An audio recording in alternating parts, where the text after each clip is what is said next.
11:45 ng umaga, ika-20 ng Hulyo, taong 2024. Ang kalangitan sa ibabaw ng Maynila ay may kulay na banayad na bughaw. Dahan-dahang humahaplos ang hangin sa mga dambuhalang puno ng akasya sa kahabaan ng Rojas Boulevard. Sa loob ng Casa de Amor Grand Ballroom, ang paligid ay puno ng masasayang tawanan at matatamis na ngiti. Ang araw na iyon ay dapat sanang maging isang araw ng mga panalangin at wagas na pag-ibig. Ang araw kung kailan sina Isabel Reyes at Marco Villanueva ay magbubuklod ng kanilang mga puso sa harap ng kanilang mga pamilya at malalapit na kaibigan. Isang string quartet ang marahang tumutugtog ng mga klasikong himig, sinasaliwan ang bawat hakbang ng mga ikakasal. Ang halimuyak ng mga sampagita ay bumabalot sa buong bulwagan, tila isang basbas mula sa kalangitan para sa dalawang pusong magiging isa. Sa entablado, si Isabel ay napakaganda sa kanyang puting Filipiniana gown, habang si Marco ay nakatayo sa kanyang tabi na may isang ngiting puno ng kaligayahan at katapatan. Ang lahat na naroroon ay naniniwala na nasasaksihan nila ang isang tunay na pag-ibig. Ngunit walang sinuman ang nakakaalam na sa tanghaling iyon, ang kaligayahan ay magiging isang bangungot. Nang malapit nang simulan ang seremonya ng paghiwa ng cake, biglang umalingaw ang isang malakas na tunog na sinundan ng isang mahabang sigaw mula sa direksyon ng entablado. Ilang bisita ang napatayo, ang iba na may tumakbo papalapit. At sa gitna ng biglaang pagkasindak, ang musika ay tuluyang huminto. Sa gitna ng mga palamuting puting bulaklak, ang katawan ni Isabel Reyes ay nakahandusay at walang kagalaw-galaw. Ang kanyang damit pangkasal ay nabahira na ngayon ng kulay pula. Si Marco ay nakaluhod sa tabi niya, hawak ang isang basag na bote ng champagne, habang nanginginig ang kanyang mga kamay. Ang kanyang mga mata ay walang buhay. Mabigat ang kanyang paghinga, at ang kanyang mukha ay maputla na tila nawala ng lahat ng dugo. Sa loob lamang ng ilang segundo, ang kagalakan ay naging isang malagim na eksena.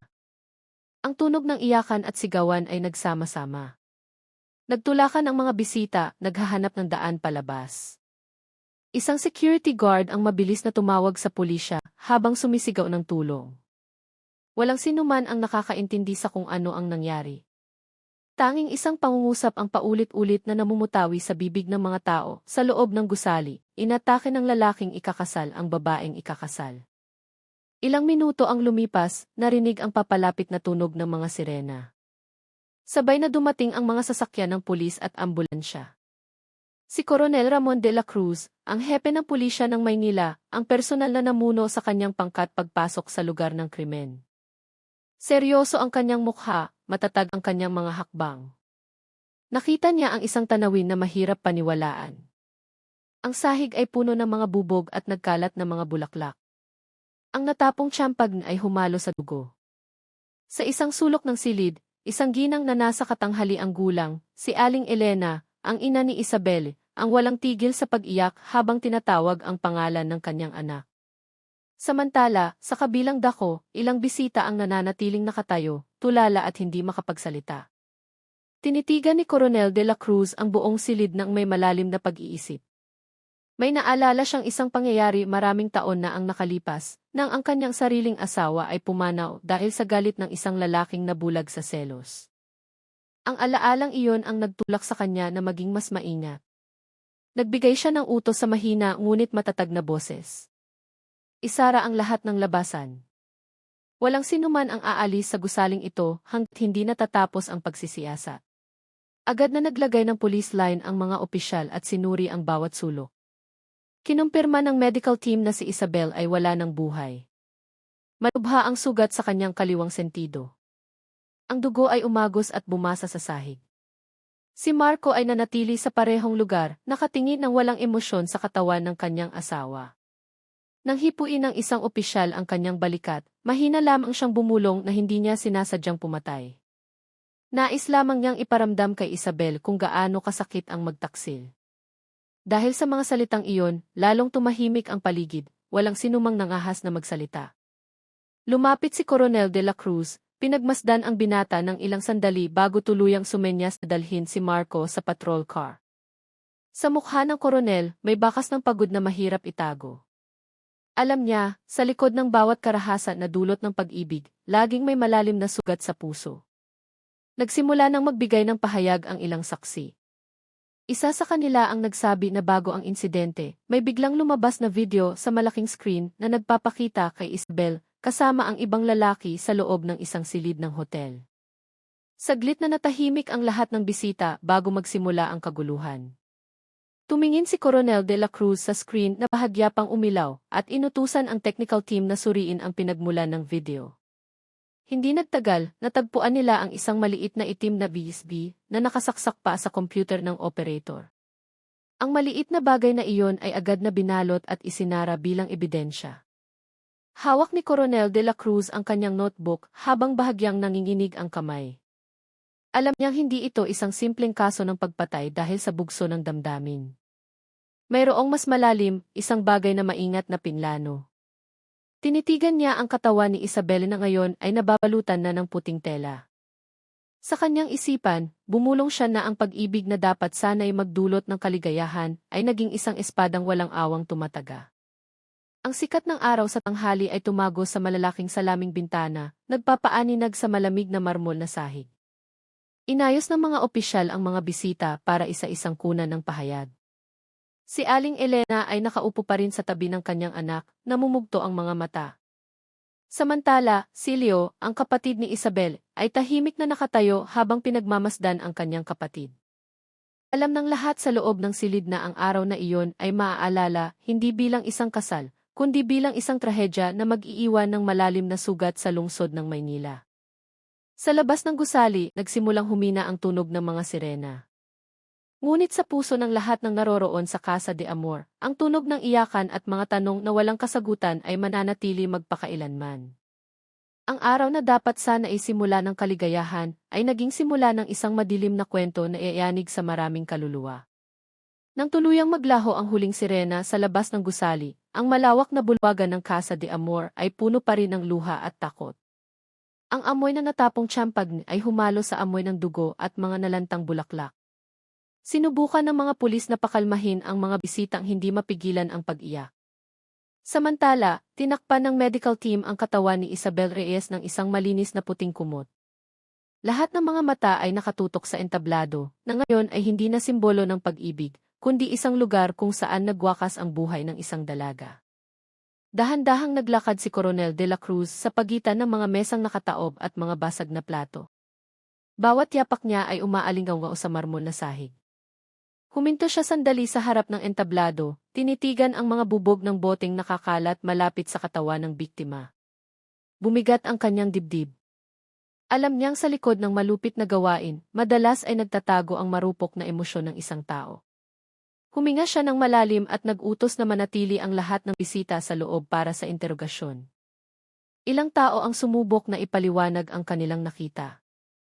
Isang lalaking nasa katanghaliang gulang na nakaupo sa harap na hilera ang nagsabi na bago ang insidente, biglang nag-play ang isang maikling video sa malaking screen sa likod ng entablado na nagpatahimik sa lahat.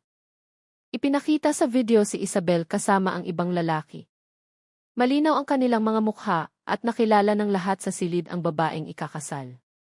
Pagkatapos noon, namutla si Marco at kinuha ang bote ng tiyampag na ginamit nila para sa brindis. Hindi nagtagal, narinig ang tunog ng nabasag na salamin at bumagsak si Isabel. Habang sinusuri ng technical team ang device na ginamit para i-play ang video, inilagay ng ibang mga opisyal ang lahat ng ebidensya sa mga selyadong bag. Mula sa mesa ng operator, natagpuan nila ang isang itim na USB na nakasaksak sa computer. Maliit lamang ito, ngunit ito ang naging sentro ng buong investigasyon. Naintindihan ng lahat ng opisyal na doon nagmula ang video. Ang HSGU ay isinara, nilagyan ng petsa, oras, at pinirmahan ng mga saksi. Sa kabilang bahagi ng silid, si Marco Villanueva ay nakaupo sa isang silya, nakaposas ang mga kamay. Walang laman ang kanyang tingin, tila lumilipad ang kanyang isip. Sinubukan siyang tanungin ng isang batang opisyal, ngunit hindi siya sumagot. Tanging ang kanyang mga labi ang gumagalaw, inuulit ang mga salitang hindi maintindihan. Lumapit si Coronel de la Cruz nang may mahinahong hakbang. Tinitigan niya si Marco ng ilang segundo bago nagsalita sa malumanay ngunit matatag na boses. Alam mo ba kung bakit ka nandito? Umangon ng dahan-dahan si Marco. Sumagot siya na pinatay niya si Isabelle dahil hindi niya makayanan ang kahihiyan. Natahimik ang lahat sa silid nang marinig ang pag-amin na iyon. Maingat na isinulat ni Coronel de la Cruz ang bawat salita. Sa kanyang isipan, maraming tanong ang lumitaw. Sino ang nagpadala ng video? Saan ito nanggaling? At bakit ito lumabas sa gitna mismo ng kasal? Alam niyang ang ganitong kaso ay hindi kasing simple ng inaakala. Madalas, sa likod ng galit ng isang tao, mayroong ibang kamay na sadyang nagtutulak sa kanya patungo sa bangin. Ipinasya niyang personal na pamunuan ang investigasyong ito. Samantala, sa labas ng gusali, nagsimulang dumating ang mga mamamahayag matapos kumalat ang balita sa social media. Napilitan ng mga pulis na isara ang lahat ng daanan at maglagay ng security line sa harap ng pangunahing pinto. Ang mga dumaraan ay humihinto sandali, sumisilip sa loob, nagtatanong kung ano ang nangyari. Ilan sa kanila ay kilala si Isabelle, isang batang guro na kilala sa pagiging magalang at mabait sa kanilang komunidad. Walang sinuman ang makapaniwala na ang isang mabuting babae ay mamamatay sa ganitong paraan. Sa loob ng gusali, nagsimula ng huminahon ang sitwasyon. Ang mga bisita ay dinala sa isang maliit na silid para isa-isang kunan ng pahayag. Bawat isa ay hiniling na ilahad ang pagkakasunod-sunod ng mga pangyayari. Mula sa lahat ng testimonya, isang pattern ang nabuo. Lahat ay sumang-ayon na ang video ay lumabas ng walang babala at walang nakakaalam kung sino ang nag-operate ng screen sa oras na iyon. Ang video operator ng gusali ay umamin din na may nagbigay sa kanya ng isang bago magsimula ang programa, sinabing ito raw ay isang video ng mga alaala ng magkasintahan. Walang naghinala dahil abala ang lahat sa paghahanda para sa kasal. Nang magsimulang dumilim, ang katawan ni Isabel Reyes ay dinala sa ospital para sa autopsy. Si Marco ay inilipat sa punong himpilan ng pulisya ng Maynila para sa mas malalim na pagsisiyasat. Ang Casa de Amor ay isinara at binantayan ng mga opisyal buong gabi. Sa loob ng madilim na silid, ang mga nalantang bulaklak at mga mantel na may mansa ng dugo ay naging mga piping saksi sa isang trahedya na hahabol sa maraming tao. Tumayo si Coronel de la Cruz sa harap ng gusali, nakatingin sa langit. Nagsindi siya ng sigarilyo, ngunit agad din itong pinatay, tila na konsensya dahil lamang sa pagnanais na kumalma. Alam niyang ang gabing iyon ay simula pa lamang. Sa likod ng galit ng isang binatang nawala ng kontrol, may isang misteryong naghihintay na malutas. Isang bagay na marahil ay mas masakit pa kaysa sa simpleng pagtataksil. Bumulong siya sa kanyang sarili na ang pag-ibig na naligaw ng landas ay maaaring maging lason na nakamamatay. Tinitigan niya ang kalsadang unti-unting humihina ang daloy ng trapiko at nangako sa sarili. Ang kasong ito ay hindi hahayaang maging isang ordinaryong balita lamang. Hahanapin niya kung sino ang nagsindi ng apoy ng puot, kung sino ang nag-play ng video na nagpabago sa isang kasal tungo sa isang impyerno. Habang papalalim ang gabi, ang mga ilaw ng pulisya ay kumikislap pa rin sa harap ng gusali. Dala ng hangin ang amoy ng mga bulaklak na natira sa hardin. Sa likod ng mga pader, tila naririnig pa rin ang hagulgol ng isang ina. At sa gitna ng katahimikan, alam ni Coronel de la Cruz na ang trahedyang ito ay nagsisimula pa lamang. Ang silid interogasyon sa punong himpilan ng pulisya ng Maynila ay malamig at tahimik ng gabing iyon. Ang orasan sa dingding ay marahang tumitiktak, tila binibilang ang bawat segundo ng mahabang gabi. Sa likod ng isang mesang gawa sa kahoy, si Marco Villanueva ay nakayuko, ang mga kamay ay nakaposa sa harap ng kanyang dibdib. Maputla ang kanyang mukha, at ang kanyang mga mata ay namumugto dahil sa pagod. Mula nang mangyari ang insidente kaninang tanghali, hindi pa siya gaanong nagsasalita. Tahimik lamang, paminsan-minsan ay humihinga ng malalim na tila isang taong nagsisisi, ngunit hindi alam kung paano ipaliwanag ang lahat. Pumasok si Coronel de la Cruz, kasama ang isang batang opisyal na nagngangalang Teniente Mateo Santos. Inilapag niya ang isang makapal na folder sa mesa at umupo sa tapat ni Marco. Walang ibang tunog kundi ang pagkaskas ng panulat sa papel. Matapos ang ilang sandali, nagsalita ng mahina si Coronel de la Cruz. Tinanong niya si Marco kung alam ba niya kung bakit siya naroroon. Dahan-dahang tumango si Marco at sumagot sa mabigat na boses na alam niya, dahil pinatay niya ang sarili niyang asawa. Ang sagot na iyon ay nagpatahimik sa buong silid.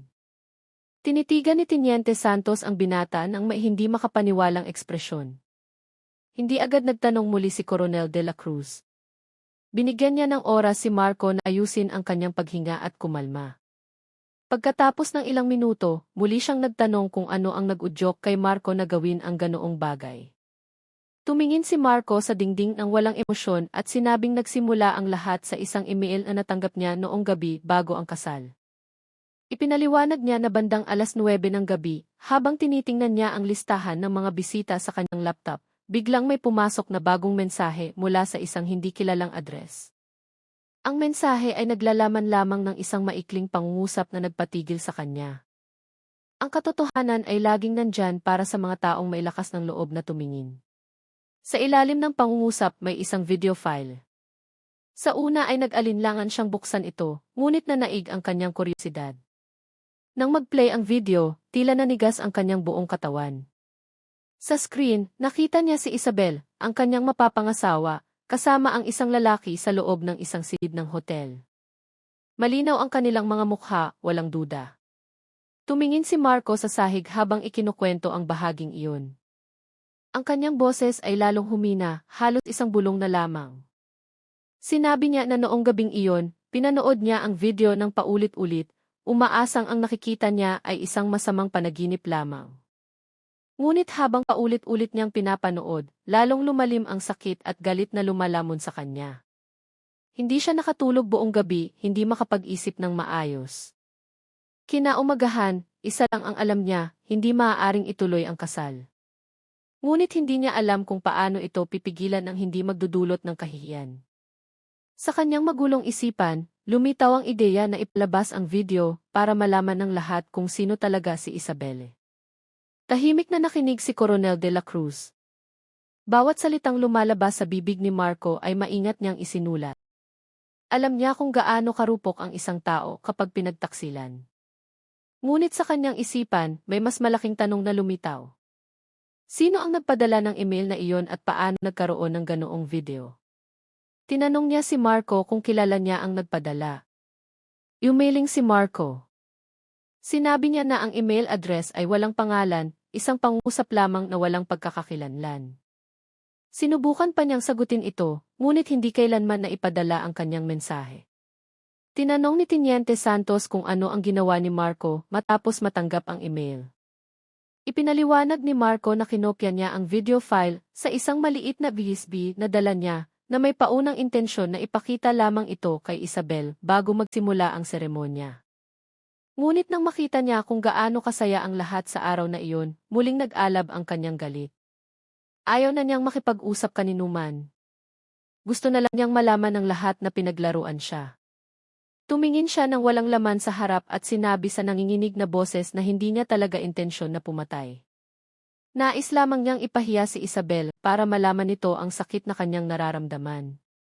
Ngunit nang magsimulang mag-play ang video at lahat ng bisita ay nakatingin sa kanila, nakita niya ang mukha ni Isabel na namutla at umiyak.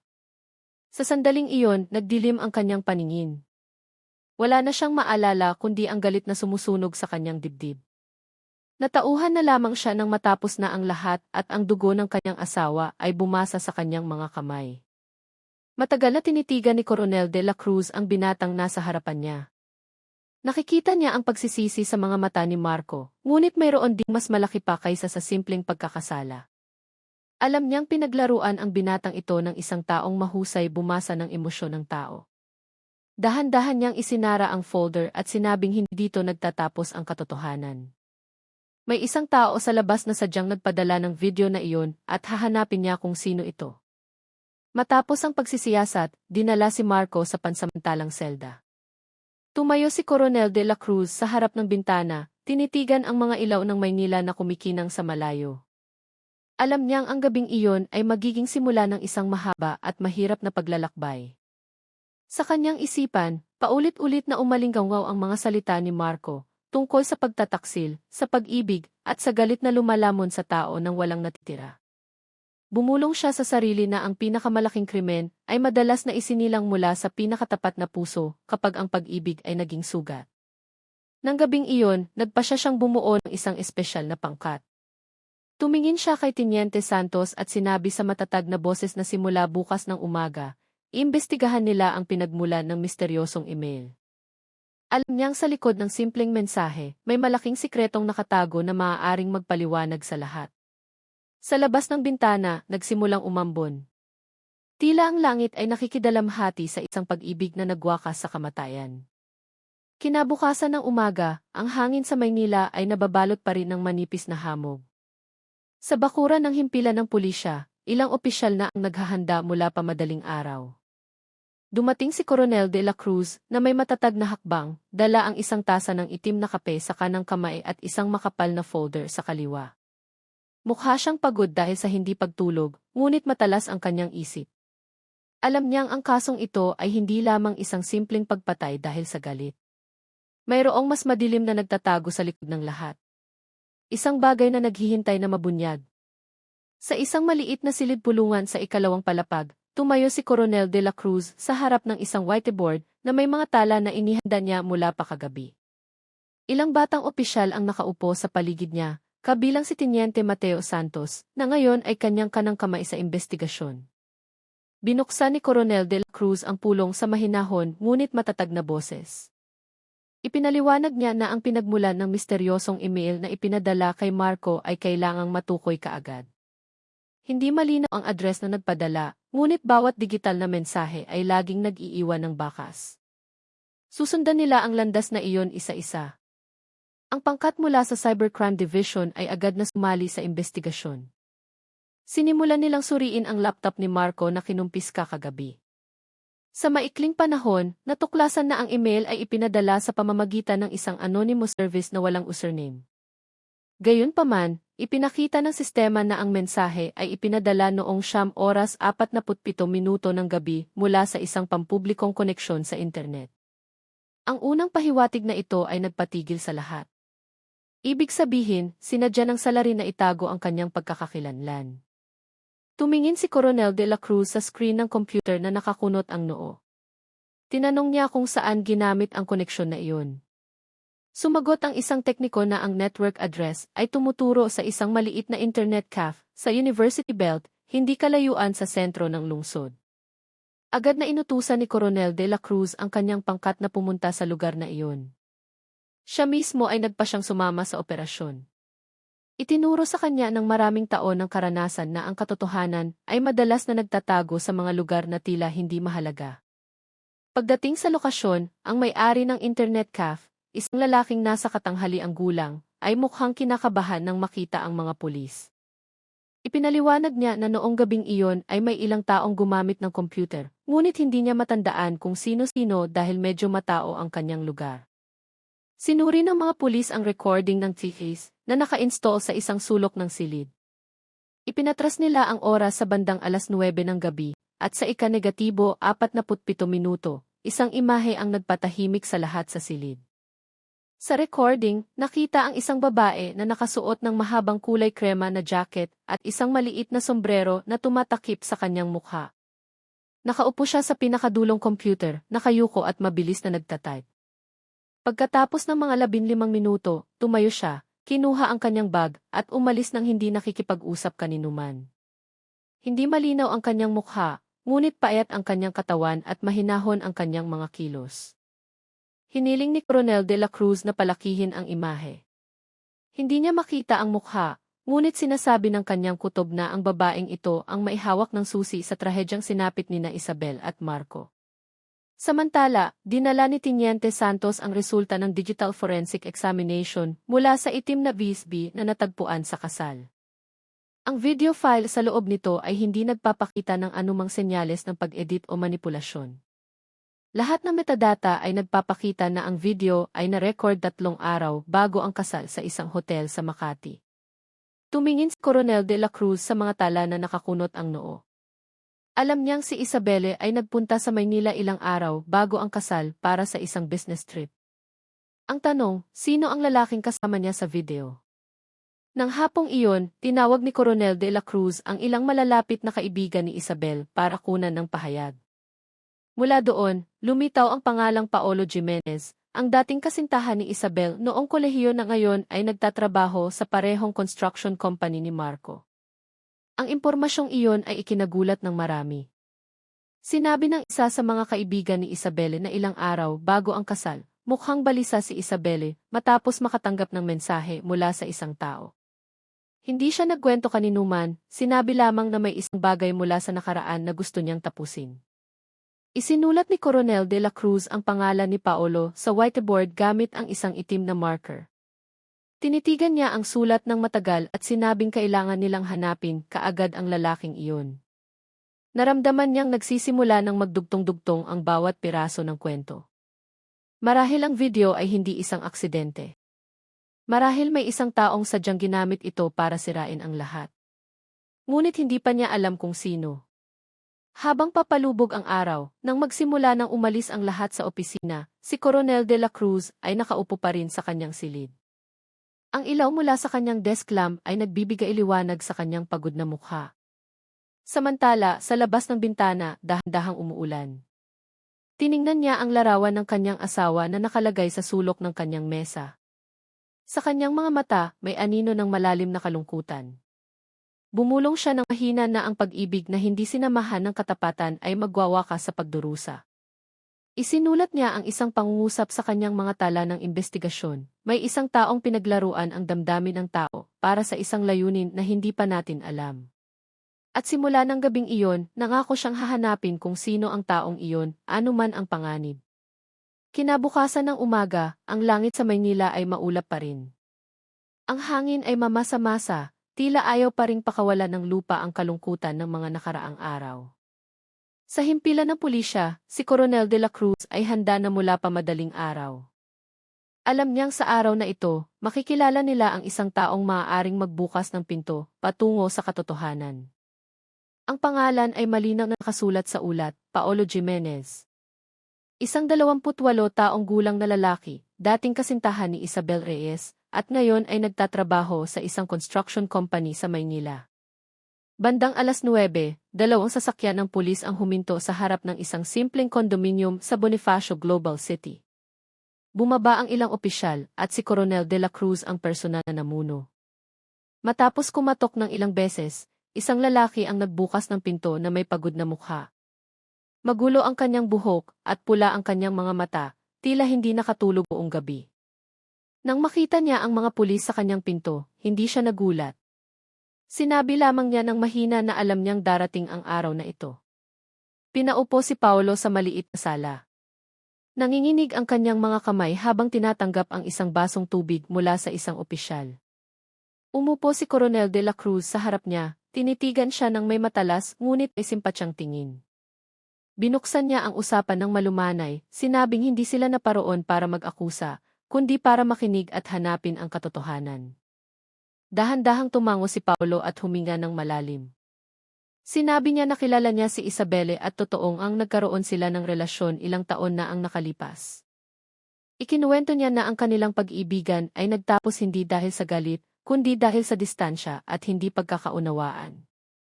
Nang lumipat si Isabel sa Maynila para magturo, unti-unti silang nawalan ng komunikasyon. Ngunit hindi niya kailanman tuluyang nakalimutan ang babae. Alam niyang ikakasal na si Isabelle, at kahit masakit sa kanyang puso, sinubukan niyang tanggapin ang katotohanan.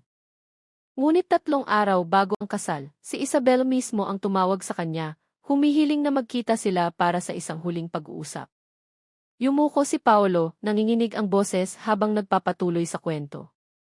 Nagkita sila sa isang maliit na coffee shop sa Makati.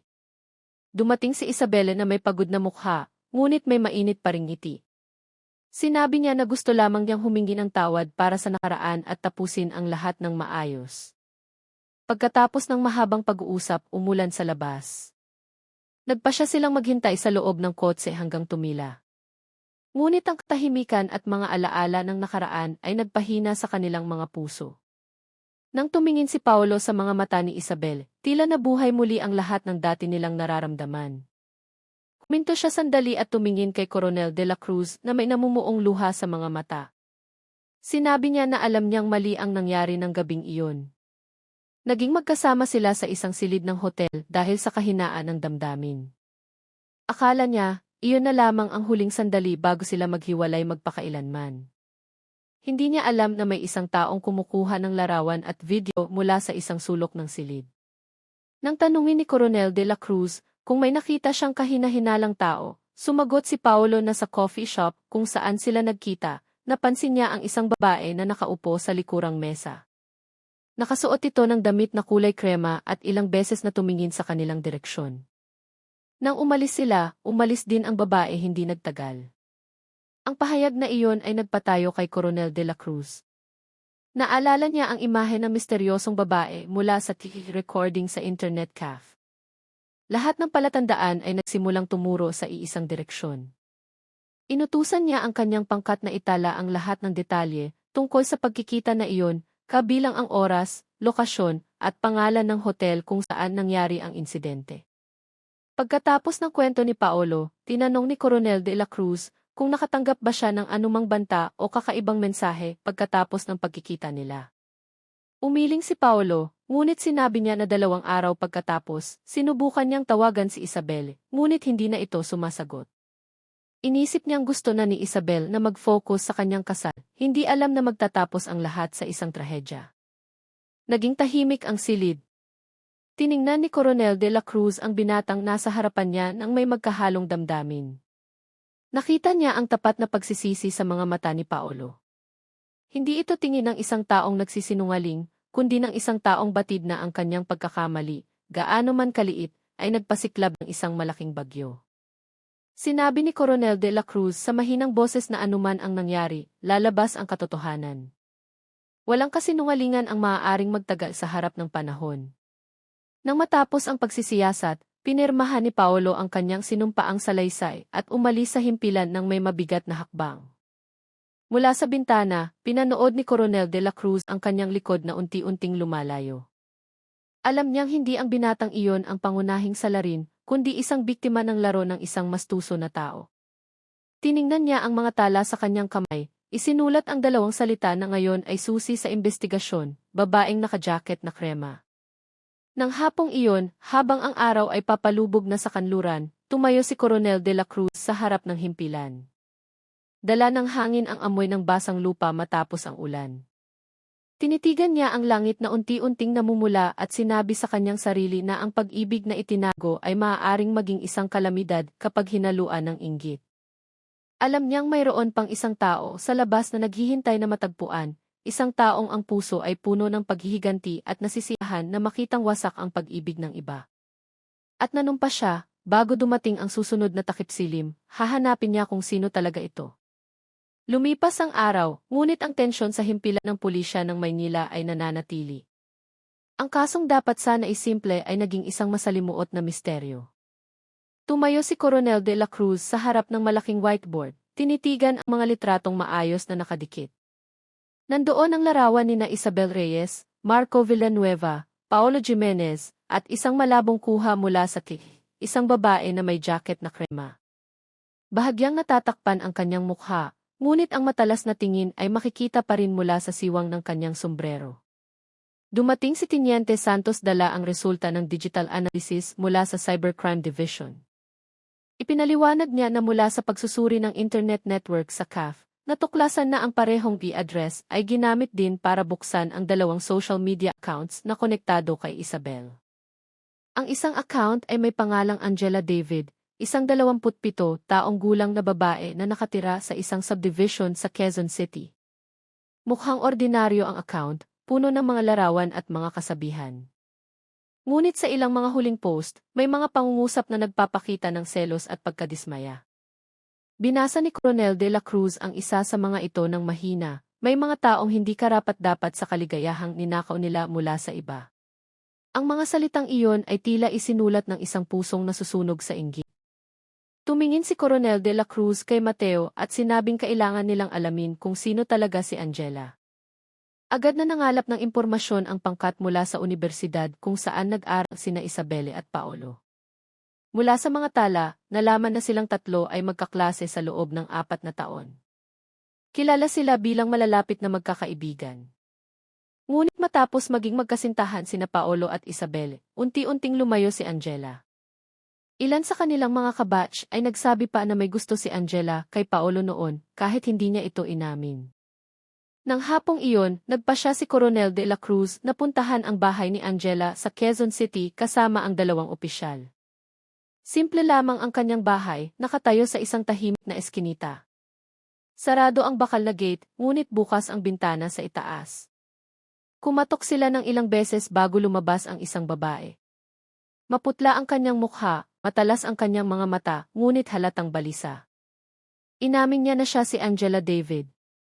Nang ipakita ni Coronel de la Cruz ang kanyang at ipaliwanag ang kanilang pakay, sinubukan ni Angela na manatiling kalmado.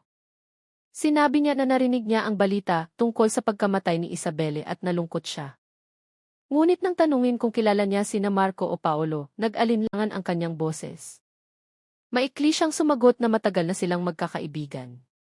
Pinagmasdan ni Coronel de la Cruz ang bawat kilos ni Angela. Alam niyang may itinatago ang babae. Sa malumanay na boses, sinabi niya na hindi sila nag-aakusa. Gusto lamang nilang tiyakin kung si Angela ay nasa internet cafe noong gabi ng ika-19 ng Hulyo. Matagal siyang tinitigan ni Angela bago sumagot na hindi niya matandaan. Ngunit nang ipakita ng koronel ang larawan mula sa kihi, nagbago ang kanyang mukha. Tinitigan niya ang larawan na nanlalaki ang mga mata at pagkatapos ay umiwas ng tingin. Bahagyang nanginginig ang kanyang mga kamay. Hindi na pinilit ni Coronel de la Cruz. Sinabi lamang niya na susuriin nila ang ilang teknikal na bagay at tatawagan siyang muli para sa karagdagang pahayag. Pagkaalis sa bahay na iyon, tumayo si Coronel de la Cruz sa gilid ng kalsada habang tinitingnan ang langit. May kakaiba siyang kutob. Alam niyang may malaking sikretong itinatago ang babaeng iyon. Isang sikreto na maaaring magpaliwanag kung bakit mayroong video at kung paano nangyari ang trahedya sa Casa de Amor. Sa loob ng sasakyan, sinabi niya kay Mateo na ang mga babaeng tulad ni Angela ay karaniwang hindi kumikilos ng walang dahilan. Ang pag-ibig na hindi nasuklian ay maaaring gawing isang tao na hindi na nakakakilala ng tama at mali. Sumang-ayon si Mateo. Nakita niya ang tingin ni Angela na puno ng paghihiganti, ngunit mayroon ding malalim na kalungkutan. Nang gabi, muling nakahanap ng bagong ebidensya ang Cybercrime Division. Natuklasan nila na ang social media account ni Angela ay na-access mula sa parehong network address ng lokasyon kung saan ipinadala ang misteryosong email. Lahat ng palatandaan ay tumuturo na sa iisang pangalan. Binasa ni Coronel de la Cruz ang ulat na may tensyon sa mukha. Alam niyang ang huling piraso ng palaisipan ay malapit ng mabuo. Kailangan na lamang ng isang pag-amin upang gawing katotohanan ang hinala. Ngunit malayo, sa sulok ng kanyang silid, nakaupo si Angela sa harap ng salamin na may blankong mukha. Sa kanyang maliit na mesa, may isang lumang larawan nila ni Isabelle at Paolo noong kanilang graduation. Ang ngiti sa larawan ay mainit, ngunit sa kanyang mga mata ngayon, tanging sugat na lamang ang natitira. Tinitigan niya ang kanyang sariling refleksyon at bumulong ng mahina na walang sinuman ang makakaintindi kung gaano kasakit makita ang taong mahal mo na pinili ang iyong matalik na kaibigan. Tumulo ang kanyang luha sa frame ng larawan at nang gabing iyon, dinala ng hangin sa labas ng bintana ang isang mahinang tunog na halos hindi marinig. Ang tunog mula sa puso ng isang nasaktang babae. Sa himpilan ng pulisya, isinara ni Coronel de la Cruz ang makapal na folder sa kanyang harapan. Alam niyang ang susunod na araw ay magiging mahalaga. Nangako siya, bago lumubog ang araw, maririnig niya ang katotohanan mula mismo sa bibig ni Angela David. Ang kasong ito ay kumitil na ng maraming buhay, at tanging ang katotohanan ang makapagbabalik ng kapayapaan para sa mga pumanaw at sa mga nananatili pa sa mundong ito. Ang umaga sa himpilan ng pulisya ng Maynila ay mas tahimik kaysa karaniwan. Kulay abo ang langit at ang hangin ay may amoy ng basang lupa mula sa ulan kagabi. Sa silid interogasyon, napakatahimik ng paligid na kahit ang yabag ng paa ay malinaw na maririnig. Doon, si Angela David ay tahimik na nakaupo, nakapatong ang mga kamay sa kanyang kandungan. Maputla ang kanyang mukha, namumugto ang mga mata na tila kagagaling lang sa iyak. Sa harap niya, sina Coronel de la Cruz at Teniente Mateo Santos ay nakaupo ng may matamang tingin. Sa araw na iyon, umaasa silang marinig ang katotohanang matagal nang nagtatago sa likod ng katahimikan. Binuksan ni Coronel de la Cruz ang folder na naglalaman ng mga resulta ng investigasyon. Nagsalita siya sa malumanay na boses, hindi nagpipilit, naggabay lamang. Ipinaliwanag niya na mula sa digital tracking, ang network address na ginamit para ipadala ang email kay Marco ay nagmula sa internet cafe sa University Belt. Ipinakita ng THC ang isang taong may suot na kulay krema na jacket at maliit na sombrero. Ipinakita rin ang data ng network na sa parehong oras, aktibo rin ang social media account ni Angela. Tinitigan niya ang babae sa kanyang harapan at mahinahong nagtanong, "Ikaw ba iyon?" Yumuko si Angela ng matagal bago sumagot. Mahina ang kanyang boses, halos hindi marinig. Sinabi niya na totoo ngang siya ang nasa internet cafe ng gabing iyon. Natahimik ang silid. Tinitigan siya ni Coronel de la Cruz nang hindi nagsasalita, hinahayaang maging espasyo ang katahimikan para sa isang mas malalim na pag-amin. Matapos ang ilang segundong tila napakatagal, nagsimulang magkwento si Angela. Sinabi niya na sa loob ng maraming taon, itinago niya ang kanyang nararamdaman para kay Paolo. Mula pa noong kolehiyo, lagi siyang nasa tabi nito, tumutulong sa bawat gawain, nakikinig sa bawat hinaing. Ngunit, hindi kailanman nasuklian ang pag-ibig na iyon. Nang piliin ni Paolo si Isabelle, ang kanyang matalik na kaibigan, nadurog ang kanyang puso. Sinubukan niyang humiti, sinubukang tanggapin, ngunit sa loob niya ay may sugat na hindi kailanman gumaling. Sinubukan niyang kalimutan sa pamamagitan ng pagiging abala sa trabaho. Ngunit sa tuwing nakikita niya ang kaligayahan ng iba, bumabalik ang inggit na iyon na parang isang baga na hindi namamatay. Ilang linggo bago ang kasal ni Isabelle, nalaman ni Angela na nagkita muli sina Paolo at Isabelle. Pakiramdam niya ay kumukulo ang kanyang dugo. Sa kanyang isipan, hindi lang inagaw ni Isabelle ang kanyang nakaraang pag-ibig, kundi ngayon ay sinisira pa nito ang buhay ng ibang tao. Sinimulan niyang sundan ng palihim si Isabelle. Noong araw na nagkita sina Isabel at Paolo sa Makati, sinadya ni Angela na maunang dumating sa coffee shop. Umupo siya sa likurang mesa at pinagmasdan sila. Nang makita niya silang dalawang umingiti at malambing na nag-uusap, tila pinipiga ang kanyang puso. Sa sandaling iyon, nagdilim ang kanyang isipan. Sinundan niya sila hanggang sa hotel at, sa nanginginig na mga kamay, inilagay ang kanyang telepono sa isang bukas na sulok ng silid, nagre-record ng hindi nila alam. Huminto siya sandali. Dumaloy ang luha sa kanyang mga pisngi. Sinabi niya na pagkatapos mag-record, itinago niya ang video sa kanyang telepono sa loob ng 2 araw.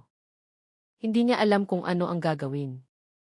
Ngunit noong gabi bago ang kasal, nang makita niya ang mga post ng kaligayahan nina Isabel at Marco sa social media, muling nag-alab ang kanyang galit.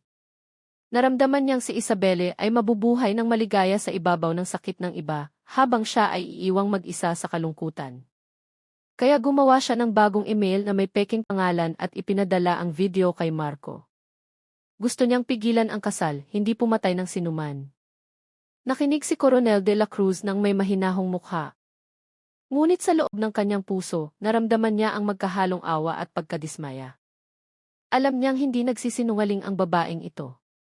Siya ay biktima ng pag-ibig na masyadong matagal na itinago. Isang pag-ibig na naging lason. Yumuko si Teniente Santos, isinulat ang bawat salita. Samantala, patuloy na nagsalita si Angela sa nanginginig na boses.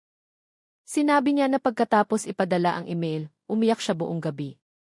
Akala niya ay magagalit lamang si Marco at kakanselahin ang kasal. Hindi niya kailanman inakala na magtatapos ang lahat sa kamatayan. Nang malaman niya ang balita tungkol sa trahedya sa Casa de Amor, hindi siya nakatulog ng ilang araw. Naramdaman niya ang pagkakasala, ngunit takot din. Gusto niyang sumuko, ngunit pinatahimik siya ng takot. Tinitingnan na lamang niya ang kanilang lumang litrato, nagtatanong sa kanyang sarili kung paano naging ganito kalaking kalungkutan ang isang bagay na maganda sa nakaraan. Tumingin siya kay Coronel de la Cruz at sinabing nagsisisi siya. Ngunit huli na ang pagsisisi. Muling natahimik ang silid. Matagal na tinitigan ni Coronel de la Cruz ang babae. Sa kanyang isipan, naalala niya ang mukha ng kanyang asawa noon na namatay din dahil sa galit ng isang lalaking naramdamang pinagtaksilan. Alam niya kung gaano kadaling maging puot ang pag-ibig kung hindi ito sasamahan ng katapatan. Isinara niya ang folder sa kanyang harapan ng dahan-dahan at sinabing walang nanalo sa ganitong kwento. Lahat ay naging biktima lamang ng kanilang sariling damdamin. Yumuko si Angela, tumulo ang kanyang luha sa mesa. Sumenya si Coronel de la Cruz sa isang opisyal na itala ang pag-amin. Pagkatapos ay tumayo siya at naglakad patungo sa bintana. Mula sa likod ng salamin, nakita niya ang langit sa Maynila na nagsisimula ng lumiwanag. Ang sikat ng araw ay tumago sa kulay abong ulap, tila isang senyales na ang katotohanan, kahit gaano kapait, ay sa wakas ay lumitaw na. Bumulong siya ng mahina na ang pag-ibig na naligaw ng landas ay maghahatid sa tao sa kapahamakan. At sa araw na iyon, alam niyang ang isang kabanata ng mahabang trahedyang ito ay nagsisimula ng magwakas. Nang hapong iyon, ang himpilan ng pulisya ng Maynila ay tila walang tao. Dahan-dahang umihip ang hangin, dala ang amoy ng kape mula sa maliit na karinderya sa kabilang kalsada. Sa opisina ni Coronel de la Cruz, ang sikat ng araw ay tumago sa mga kortina at bumagsak sa mesang puno ng mga dokumento. Doon, maayos na nakasalansan ang huling ulat tungkol sa kaso sa Casa de Amor. Binasa niya ito ng mabuti, bawat linya, na parang isang gurong nagsusuri ng mga aral sa buhay mula sa mga naligaw na estudyante. Lahat ng ebidensya ngayon ay tumuturo sa iisang katotohanan. Ang video na nagpapakita kina Isabel at Paolo ay isang tunay na recording na ginawa ni Angela David. Ang email na ipinadala kay Marco ay nagmula sa computer sa internet cafe noong gabi ng ika-19 ng Hulyo, gamit ang parehong network address na ginamit ni Angela. Ang USB na natagpuan sa kasal ay nanggaling din sa parehong computer. Bawat piraso ng katotohanan ay nagdugtong-dugtong upang bumuo ng isang kumpletong larawan ng isang trahedya ng pag-ibig na naging bangungot. Dahan-dahang isinara ni Coronel de la Cruz ang folder. Sumandal siya sa kanyang upuan, tinitigan ang langit na nagsisimula ng maging kulay kahel. Naramdaman niya ang magkahalong ginhawa at pighati. Ginhawa dahil sa wakas ay nabunyag na ang katotohanan. Ngunit pighati rin dahil hindi nito maibabalik ang buhay ni Isabel Reyes, hindi nito mabubura ang pagkakasala ni Marco, at hindi nito mapapagaan ang pagsisisi ni Angela. 3 puso ang nasira at wala ni isa ang maaaring maayos. Pumasok si Teniente Santos na may dalang isang tasa ng mainit na tsaa. Umupo siya sa harap ng koronel na may seryosong mukha. Dahan-dahan silang nag-usap tungkol sa susunod na hakbang. Ipinaliwanag ni Coronel de la Cruz na kailangan nilang magsagawa ng rekonstruksyon o muling pagsasadula ng mga pangyayari sa Casa de Amor. Lahat ng sangkot ay dadalo. Ang layunin ay hindi lamang para linawin ang pagkakasunod-sunod ng mga pangyayari, kundi bilang isang aral din para sa lahat upang maunawaan kung gaano kapanganib na hayaang mangibabaw ang galit sa puso. Kinabukasan, ang sikat ng umaga ay tumago sa manipis na ulap sa ibabaw ng Maynila. Ang Casa de Amor, na pansamantalang isinara, ay muling binuksan para sa rekonstruksyon. Ang mga bulaklak na dating palamuti sa kasal ay nalanta na. Ilang puting laso ang nakasabit pa rin sa dingding, kumukupas na ang kulay. Ang marmol na sahig ay nalinis na, ngunit ang bakas ng mga alaala ay nananatili sa hangin. Bawat sulok ng silid ay tila nagtatago pa rin ng alinggaw ng iyakan sa araw na iyon. Tumayo si Coronel de la Cruz sa gitna ng silid, inaayos ang posisyon ng bawat isa. Nandoon si Marco Villanueva na may malungkot na mukha, nakasuot ng kulay abong damit ng bilanggo. Nandoon din si Angela na nakayuko sa katahimikan. Namumugto ang kanyang mga mata sa kaiiyak. Inihanda ng forensic team ang kanilang mga kagamitan habang ang taga-usig at ang abogado ng depensa ay nakatayo sa gilid. Tahimik ang lahat. Tanging ang tunog ng kamera ang maririnig paminsan-minsan. Nang magsimula ang rekonstruksyon, naging tensyonado ang paligid. Inutusan si Marco na muling isadula ang pagkakasunod-sunod ng mga pangyayari mula sa pag-akyat niya sa entablado, pagkuha ng mikropono, at pag-utos sa operator na i-play ang video na naglalaman pala ng pagtataksil. Ginawa niya ito ng dahan-dahan, nanginginig ang mga kamay. Nang dumating sa bahagi kung saan binasag niya ang bote, hindi niya napigilan ang pagtulo ng kanyang mga luha. Bumulong siya ng mahina na hindi na niya matandaan ang nangyari pagkatapos noon. Lahat ay parang isang walang katapusang bangungot. Nakatayo si Angela sa gilid ng silid, pinapanood ang lahat ng may mukha na puno ng pagsisisi. Hindi niya kayang tingnan si Marco o ang katawan ni Isabel na ngayon ay kinakatawan lamang ng isang silweta mula sa puting tela. Sa kanyang puso, alam niyang bawat hakbang niya patungo sa galit ay nagdala sa kanya sa isang puntong walang daan pabalik. Gusto niyang sumigaw na nagsisisi siya, ngunit ang kanyang boses ay nananatili sa kanyang lalamunan. Pagkatapos ng rekonstruksyon, hiniling ni Coronel de la Cruz na manahimik ang lahat. Tumayo siya sa gitna ng silid at nagsalita sa malalim na boses.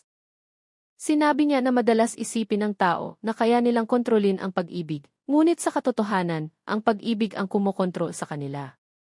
Kapag ang pag-ibig ay naging pag-aari at ang pag-aari ay naging takot, maaaring mawala sa katinuan ang isang tao. Iyon ang nangyari sa kanilang lahat. Naging tahimik ang silid, walang nangahas na magsalita. Maging ang tunog ng orasan sa dingding ay tila mabigat sa pandinig. Tiningnan ni Coronel de la Cruz ang bawat mukha sa kanyang harapan. Alam niyang natagpuan na ang katotohanan, ngunit walang tunay na nanalo, walang malaya sa sakit. Nang hapong iyon, nang umalis na ang lahat sa gusali, nanatili roon si Coronel de la Cruz. Tumingin siya sa kisame, ipinikit ang kanyang mga mata, at bumulong sa kanyang sarili na ang pag-ibig na walang katapatan ay isang lason na dahan-dahang pumapatay mula sa loob. Umaasa siyang ang trahedyang ito ay magiging isang aral para sa sinumang makakarinig nito, upang hindi hayaang lunurin ng galit ang kanilang pagkatao. Ang langit sa labas ay nagsimulang maging kulay ginto. Ang mga ibon ay lumilipad pa uwi, at mula sa malayo, narinig ang tunog ng kampana ng simbahan na nagpapaalala sa pagdarasal ng orasyon. Lumabas si Coronel de la Cruz sa gusali ng may mabagal na hakbang. Sa likod niya, isinara ang malaking pinto, hudyat ng pagtatapos ng isang kwentong sumira sa maraming kaluluwa. Ngunit sa puso ng bawat nakasaksi sa araw na iyon, alam nila na kahit maipatupad ang hustisya, ang sugat na iniwan ng pag-ibig na naligaw ng landas ay hindi kailanman tuluyang gagaling. 3 buwan ang lumipas mula sa trahedya sa Casa de Amor. Ang Maynila ay unti-unting bumalik sa dati nitong katahimikan.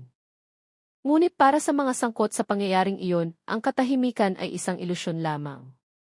Sa likod ng mga pader ng piitan, ginugol ni Marco Villanueva ang kanyang mga araw sa katahimikan. Tuwing umaga, gumigising siya ng maaga, umuupo sa sulok ng kanyang selda, tinitingnan ang sinag ng araw na pumapasok sa maliit na siwang ng dingding.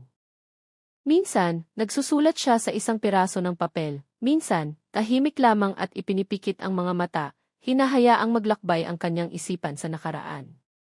Sa kabilang dako, si Angela David ay nabubuhay din sa walang katapusang pagsisisi. Sa selda ng mga babae, madalas siyang marinig na mahinang umiiyak sa gabi. Walang pumapansin sa kanya. Alam ng ibang mga bilanggo na ang iyak na iyon ay hindi na lamang takot, kundi isang sigaw ng pusong nawala ng direksyon. Sa tuwing tinitingnan niya ang dingding, tila lumilitaw doon ang anino ng mukha ni Isabel, nakangiti ng malumanay tulad ng dati. Ang ngiting iyon ay naging isang latigo na hindi tumitigil sa paghampas sa kanyang kaluluwa. Sa kalagitnaan ng Oktubre, itinakda ng Regional Trial Court ng Maynila ang petsa ng unang paglilitis. Ang araw na iyon ay sinalubong ng maraming tao na gustong masaksihan ang trahedyang yumanig sa marami. Mula pa umaga, ang bakuran ng korte ay puno na ng mga mamamayan, mamamahayag at mga pulis. Sa gitna ng kaguluhan, tumayo si Coronel de la Cruz sa gilid ng hagdanan ng gusali na may malalim na tingin. Hindi na siya direktang sangkot sa proseso ng batas, ngunit ang kanyang puso ay nananatiling nakatali sa kasong ito. Dumating siya hindi bilang isang opisyal, kundi bilang isang saksi ng buhay. Nang dalhin si Marco sa loob ng silid hukuman, biglang natahimik ang paligid. Dahan-dahan siyang naglakad. Payat ang kanyang katawan, maputla ang mukha, ngunit kalmado ang kanyang mga hakbang. Sa likod niya, dinala rin si Angela na nakasuot ng simpleng damit na kulay abo. Saglit na nagtama ang kanilang mga mata, hindi dahil sa galit, kundi dahil sa pagkaunawa na pareho silang naging bahagi ng iisang trahedya. Hindi na sila nagagalit sa isa't isa, nagsisisi na lamang. Pumasok ang mga hukom at nagsimula ang paglilitis. Binasa ng piskal ang sakdal sa matatag na boses, sinabing si Marco Villanueva ay napatunayang pumatay sa kanyang sariling asawa dahil sa selos at galit matapos makita ang video na ipinadala ng ikalawang akusado, si Angela David. Sa kabilang banda, si Angela ay kinasuhan ng paglabag sa privacy, pagpapakalat ng pribadong nilalaman, at mga gawaing nagdulot ng malagim na resulta. Umalingaw-ngaw ang boses ng piskal sa silid, ngunit bawat salita ay tila isang kutsilyong tumutusok sa dibdib ng lahat ng naroroon. Nang pagkakataon na ni Marco na magsalita, muling natahimik ang silid. Tumayo siya na nakagapos ang mga kamay, tinitigan ang hukom nang hindi sinusubukang magdahilan. Sinabi niya sa mahinang boses na ayaw niyang tanggihan ang katotohanan. Alam niyang nagkasala siya. Inamin niya na mula nang matanggap niya ang email, hindi na naging normal ang kanyang pag-iisip. Hinayaan niyang lamunin siya ng galit at dahil doon, nararapat siyang maparusahan. Ngunit sinabi rin niya na sa kanyang puso, hindi kailanman nawala ang pag-ibig niya kay Isabelle. Nagsisisi siya dahil hinayaan niyang mas maging malaki ang sakit kaysa sa pag-ibig na dapat sana inagpoprotekta. Ang kanyang mga salita ay nagpayuko sa marami sa silid hukuman. Ang ilan ay napaluha pa. Umiyak din si Angela. Hindi niya kayang makinig pa. Nang hilingin ang hukom na magbigay siya ng pahayag, nagsalita siya sa nanginginig na boses. Inamin niya na lahat ng nangyari ay kasalanan niya. Gusto niyang pigilan ang kasal ni Isabel, hindi dahil sa galit, kundi dahil hindi niya matanggap ang katotohanan.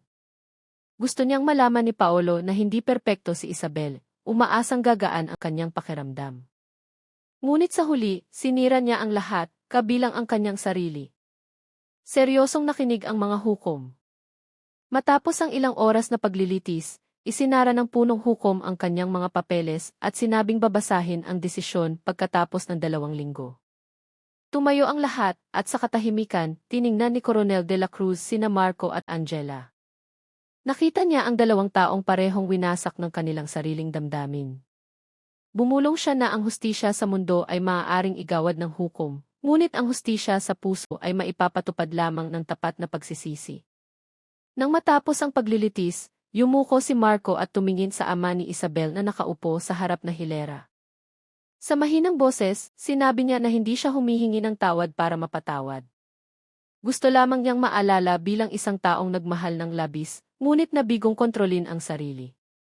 Hindi sumagot ang ama, tinitigan lamang siya ng may basang mga mata.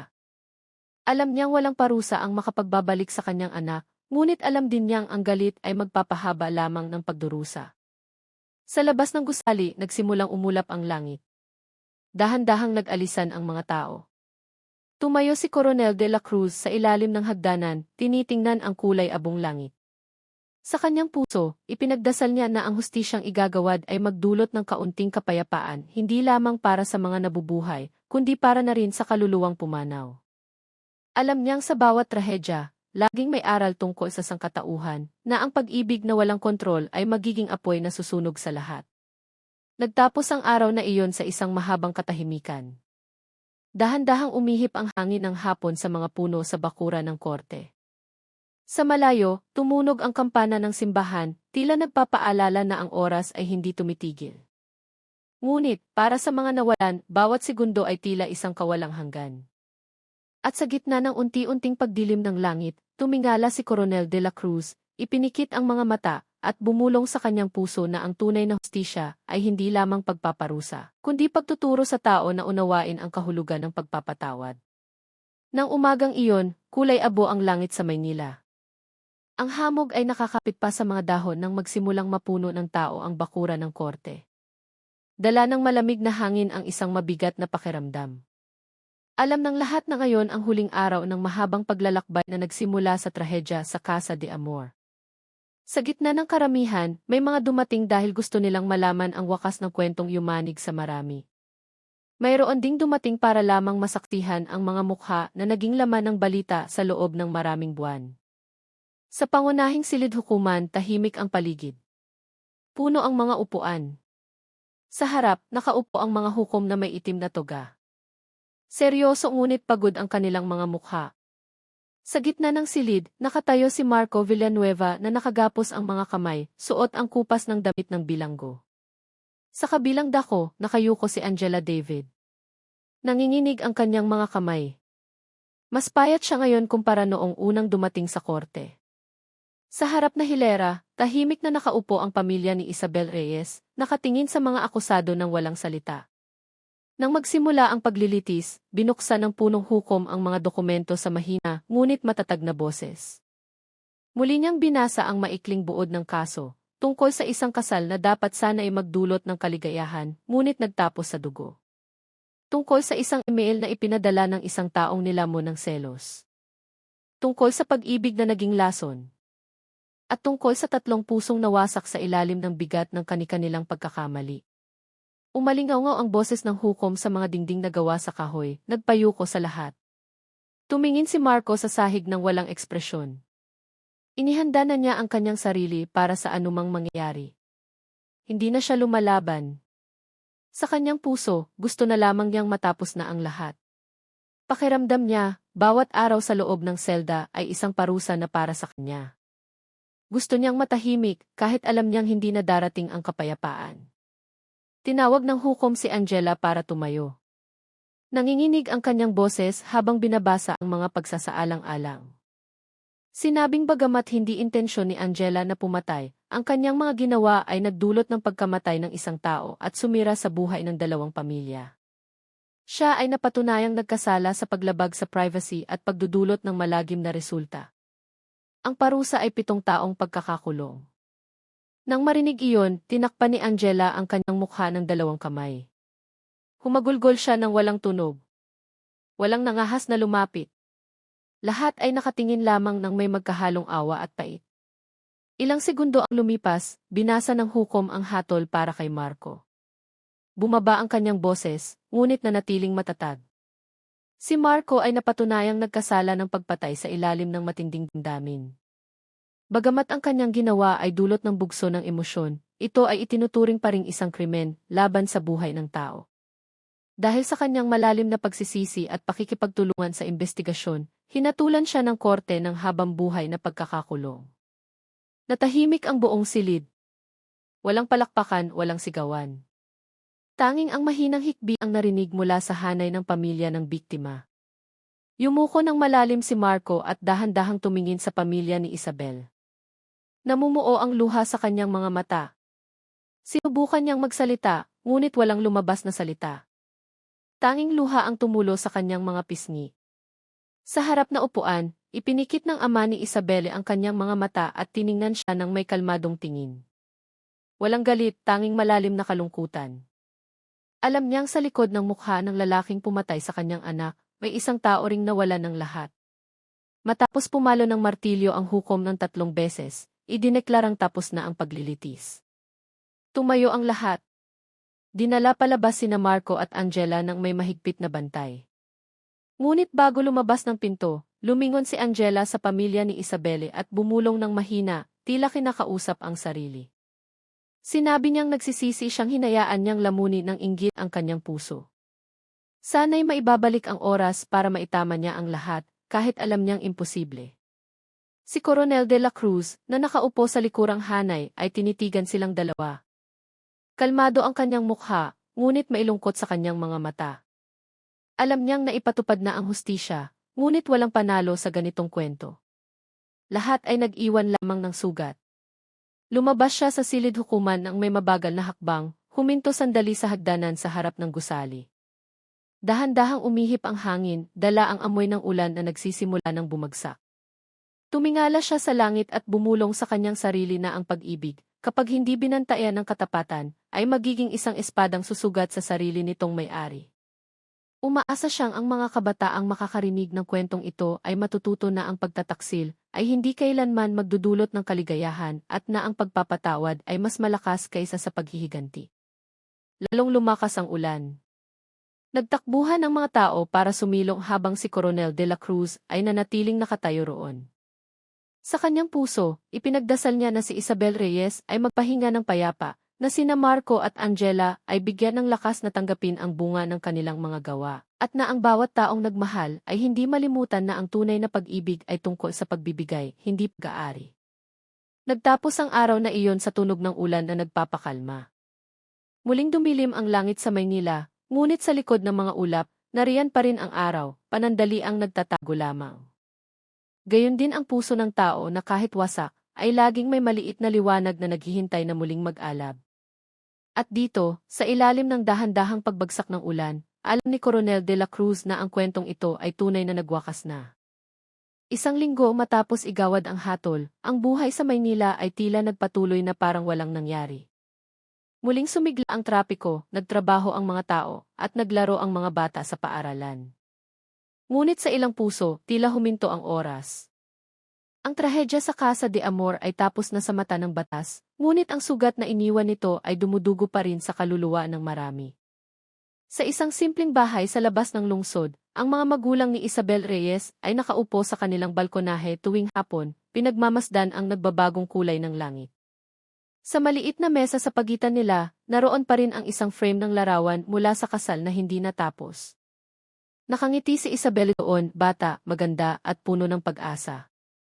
Minsan, kinakausap ito ng kanyang ina ng mahina, na para bang naririnig pa siya ng kanyang anak. Tinatanong niya, masaya ka ba kung nasaan ka man ngayon, anak? Mayroon bang liwanag dyan na hindi kailanman namamatay? Ang ama ay tahimik lamang, hawak ang kamay ng kanyang asawa at nakatingin sa malayo. Sa ibang lugar, sa loob ng isang maliit at mamasa-masang selda, si Marco Villanueva ay nagsusulat ng liham. Isinusulat niya ito para sa isang taong hindi na makakasagot, para kay Isabel, ang babaeng minsan ay naging kanyang mundo. Isinulat niya na nagsisisi siya hindi dahil sa parusang tinanggap niya, kundi dahil nawalan siya ng pagkakataong humingi ng tawad ng personal.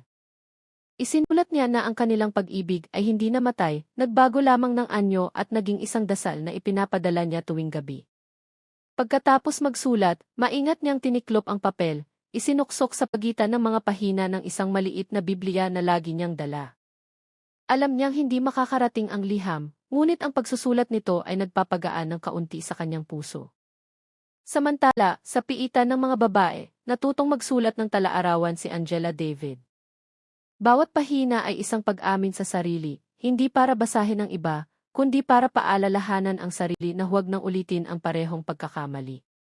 Isinulat niya ang tungkol sa pag-ibig na naging apoy, sa inggit na nagpamanhid sa konsensya, at sa taong maaaring maligaw dahil lamang sa pagtangging tanggapin ang katotohanan. Isinulat niya na kapag ang isang tao ay nagmahal ng labis ng walang pagpaparaya, ang pag-ibig na iyon ay dahan-dahang nagiging bilangguan para sa kanyang sariling kaluluwa.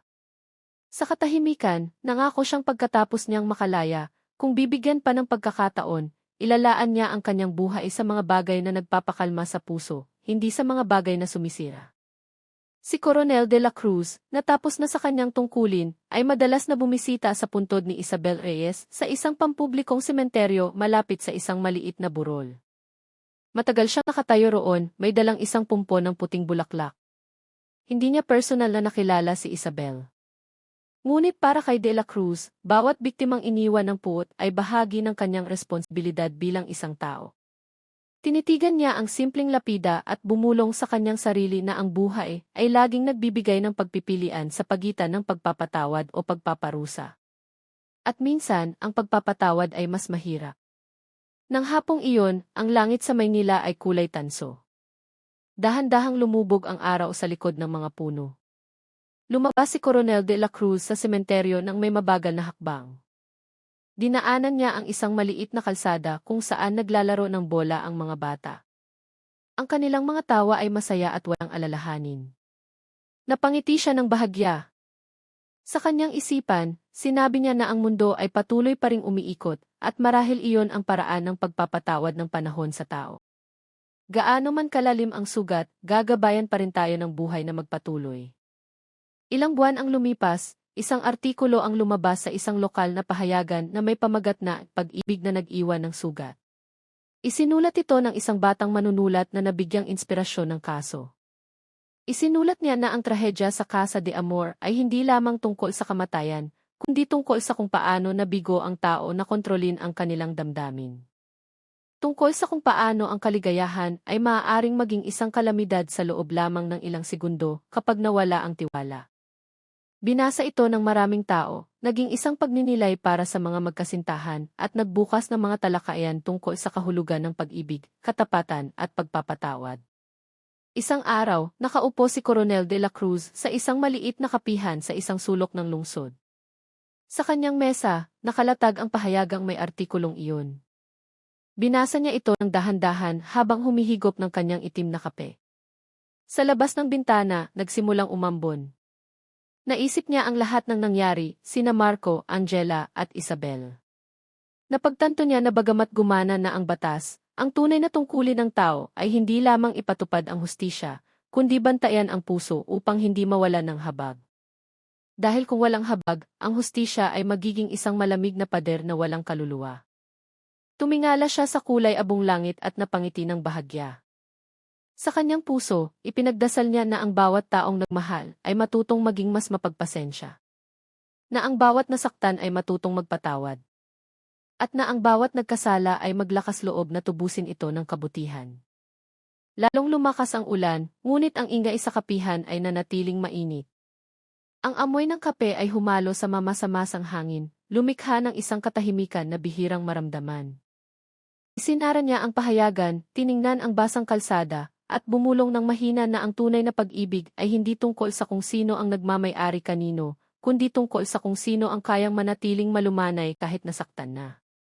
Nang hapong iyon, muling namula ang langit sa Maynila. Sa malayo, narinig ang malumanay na tawag sa pagdarasal. Tila isinasara ang huling kabanata ng isang mahabang kwentong puno ng luha at pagsisisi. Maaaring natapos na ang trahedya sa Casa de Amor, ngunit ang mensaheng iniwan nito ay mananatiling buhay. Na ang pag-ibig na walang katapatan ay maliligaw ng landas, at ang galit na hindi ko kontrolin ay maaaring sumira ng higit pa sa isang puso. Ang tag-ulan ay muling dumating sa Maynila. Ang langit ay madalas na nababalot ng kulay abong ulap, at ang malamig na hangin ay yumayakap tuwing umaga. Sa kanyang simpleng tahanan, nakaupo si Coronel de la Cruz sa isang lumang silyang yantok malapit sa bintana. Sa kanyang mga kamay, may isang tasa ng mainit na tsaa at isang bunton ng mga lumang tala. Ang mga papel ay naninilaw na. Ang ilan ay naglalaman ng mga ulat ng kaso, ang iba naman ay mga personal na tala na isinulat niya sa loob ng maraming taon ng kanyang serbisyo. Nang gabing iyon, muli niyang binuksan ang mga tala tungkol sa trahedya sa Casa de Amor. Binasa niya ito ng dahan-dahan, na tila inuulit ang isang kwentong nag-iwan pa rin ng bakas sa kanyang puso. Sa tuwing binabasa niya ang mga pangalan doon, tila nakikita niyang muli ang kanilang mga mukha, si Isabel Reyes, ang dalagang dapat sana ay magsisimula ng bagong buhay, si Marco Villanueva, ang lalaking nawala ng kontrol dahil sa pag-ibig na naging galit, si Angela David, ang babaeng hinayaang lunurin ng mga sugat ng nakaraan ang kanyang konsensya. 3 tao na ang mga tadhana ay pinag-ugnay ng iisang bagay, ang pag-ibig. Para kay De La Cruz, ang pag-ibig ay isang kaloob na maaaring maging biyaya, ngunit maaari ring maging isang sumpa kung hindi sasamahan ng karunungan. Lalong lumakas ang ulan, tumutunog sa bubong na may mahinahong ritmo. Ipinikit ni De La Cruz ang kanyang mga mata sandali, pinakikinggan ang tunog na iyon na parabang ang panahon mismo ang nagsasalita. Naalala niya ang kanyang yumaong asawa, na laging nagsasabing ang panahon ang gamot sa lahat ng sugat, basta't ang puso ng tao ay handang magpatawad. Noon, hindi pa niya lubos na nauunawaan ang kahulugan nito. Ngunit matapos masaksihan ang napakaraming kaso, napakaraming pighati, naintindihan niyang ang panahon ay hindi lamang distansya sa pagitan ng kahapon at bukas, kundi isang espasyo para sa tao na matutong maging mas malumanay. Ilang araw ang lumipas, nakatanggap siya ng liham mula sa piitan. Galing ito kay Marco. Maikli lamang ang nakasulat, ngunit bawat pangusap ay mabigat. Isinulat ni Marco na napatawad na niya ang lahat, kabilang si Angela, at nais niyang gugulin ang natitirang bahagi ng kanyang buhay sa paggawa ng kabutihan sa kapwa bilanggo. Isinulat din niya na tuwing gabi, ipinagdarasal niyang tinitingnan siya ni Isabel mula sa isang mapayapang lugar. Isinara ni De La Cruz ang liham na may mainit na pakiramdam. Alam niyang marahil ay hindi na mawawala ang pagsisisi ni Marco, ngunit kahit paano, nagsisimula na siyang makipagkasundo sa kanyang sarili. Ilang linggo pagkatapos nito, nakatanggap din siya ng balita na si Angela ay nagsimulang sumali sa mga programa sa bilangguan, nagtuturo ng pagbasa at pagsulat sa mga bilanggong hindi marunong. Napangiti ng bahagya si De La Cruz. Alam niyang sinusubukan ng babae na tubusin ang kanyang mga pagkakamali sa isang tahimik, ngunit tapat na paraan. Ang buhay ay hindi laging nagbibigay ng pangalawang pagkakataon, ngunit para sa mga taong tunay na nagsisisi, bawat araw ay maaaring maging isang bagong simula. Isang hapon, naglakad si De La Cruz sa parke ng lungsod. Katatapos lamang ng ulan, basa pa ang lupa at sariwa ang hangin. Sa isang bangko sa parke, umupo siya at pinanood ang mga batang nagtatakbuhan habang naghahabulan ng bola. Sa gitna ng kanilang mga tawa, naramdaman niya ang isang bagay na matagal nang nawala, ang pakiramdam na ang mundong ito, kahit puno ng pagkakamali, ay karapat-dapat pa ring ipaglaban. Tumingala siya sa langit na nagsisimula ng lumiwanag at bumulong sa kanyang sarili na marahil ito ang tinatawag na tunay na pagpapatawad, hindi tungkol sa paglimot, kundi tungkol sa pagtanggap na bawat tao ay maaaring maligaw at bawat puso ay maaaring makahanap ng daan pauwi. Kinuha niya ang isang maliit na kwaderno mula sa kanyang bulsa. Gamit ang isang lumang panulat, isinulat niya ang ilang pangungusap na pumasok sa kanyang isipan. Isinulat niya na ang tunay na pag-ibig ay hindi humihingi ng kapalit, ang pagpapatawad ay hindi nangangailangan ng dahilan, at ang panahon ay laging yayakapin ang mga taong handang matuto mula sa mga pagkakamali. Isinulat niya na ang trahedya sa Casa de Amor ay marahil isa lamang sa libu-libong kwento ng mga taong bumagsak dahil sa kanilang sariling damdamin. Ngunit mula sa kwentong iyon, may isang aral na hindi matatawaran, na ang tunay na kaligayahan ay isinilang mula sa isang pusong kayang magpatawad, kahit na hindi ito naiintindihan ng mundo. Dahan-dahang lumubog ang araw sa likod ng mga puno, nag-iwan ng isang malambot na kulay kahel na liwanag. Umihip ang hangin ng hapon, dala ang amoy ng lupa at mga ligaw na bulaklak. Isinara ni De La Cruz ang kanyang libro, dahan-dahang tumayo, at naglakad patungo sa maliit na daan pauwi. Sa kanyang mahinahong mga hakbang, may isang kapayapaan na hindi pa niya naramdaman noon. Napagtanto niya na bagamat tapos na ang kanyang tungkulin bilang isang investigador, ang kanyang tungkulin bilang isang tao na unawain ang kahulugan ng buhay ay hindi kailanman magtatapos. Nang gabing iyon, sa ilalim ng malabong ilaw, muling umupo si Coronel De La Cruz sa kanyang silyang yanto. Tumingin siya sa labas ng bintana, pinanood ang muling pag-ulan. Ngunit sa pagkakataong ito, ang ulan ay hindi na tila malungkot. Napangiti siya at dahan-dahang ipinikit ang kanyang mga mata. Sa kanyang puso, alam niyang tinuruan siya ng panahon ng isang simpleng bagay, na bawat tao ay maaaring magkamali, ngunit tanging ang mga mailakas ng loob na umamin at magpatawad ang tunay na nakakaunawa sa kahulugan ng pag-ibig. 3 taon ang lumipas mula sa trahedya sa Casa de Amor. Dahan-dahang lumakad ang panahon, dala ang maliliit na pagbabagong halos hindi maramdaman. Sa Maynila, ang gusaling dating naging saksi sa trahedya ay tahimik na nakatayo. Ang pangalan sa harap nito ay napalitan na, ang pintura sa dingding ay bago, at ang hardin ay tinamnan ng mabangong sampag-ita. Iilan na lamang ang nakakaalam na sa lugar na iyon nagtagpo ang pag-ibig, galit at pagsisisi sa isang araw na hindi malilimutan. Para sa mga residente sa paligid, ito ay isa na lamang ordinaryong gusali. Ngunit para sa ilang puso, ang anino nito ay nananatiling nakakapit na parang bakas sa buhangin na hindi kailanman tuluyang nawawala. Sa piitan, si Marco Villanueva ay nabubuhay ng payapa.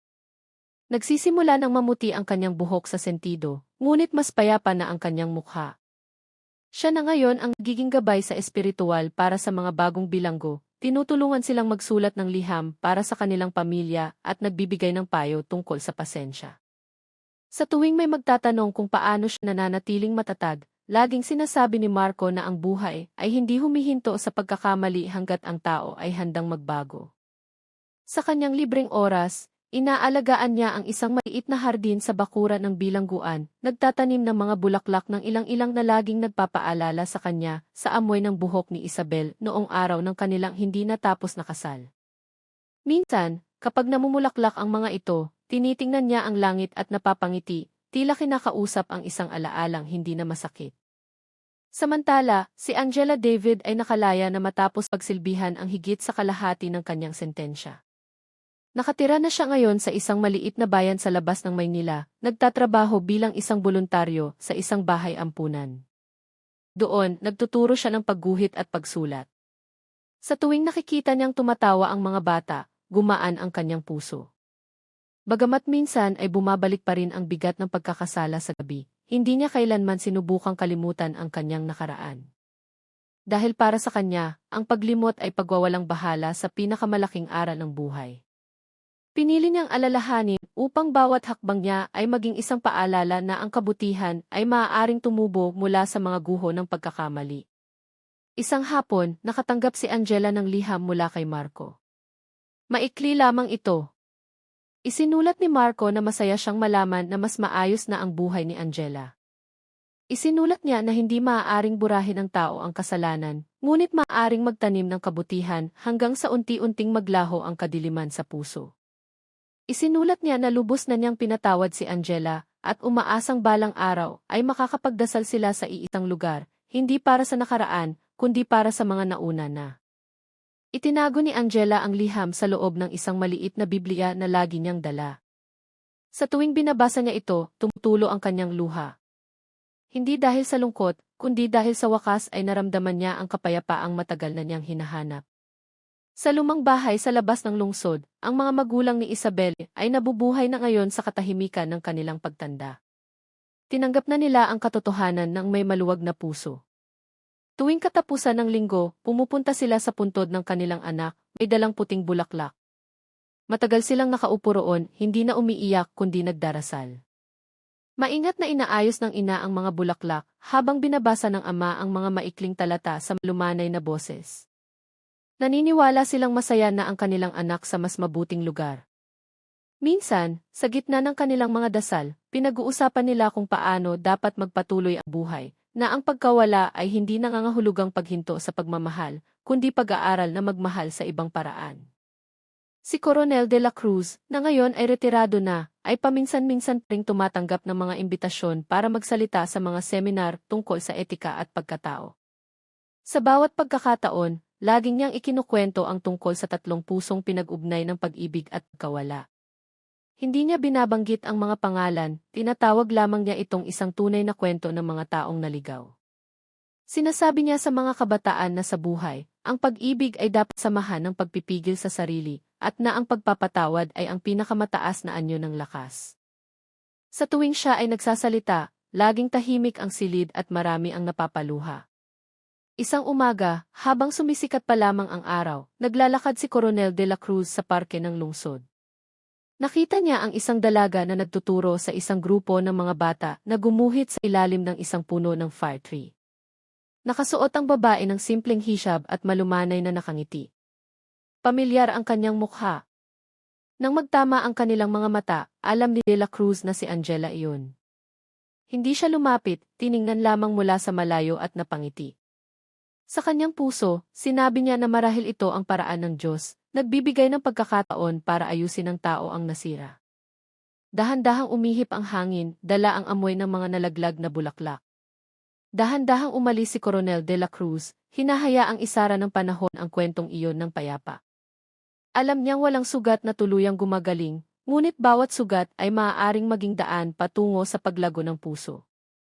Ang trahedya sa Casa de Amor ay isa na lamang kwento, ngunit ang mensahe nito ay laging mabubuhay sa mga handang makinig, na ang pag-ibig na walang karunungan ay apoy, at ang pagpapatawad ang tanging tubig na makakapag-apula nito.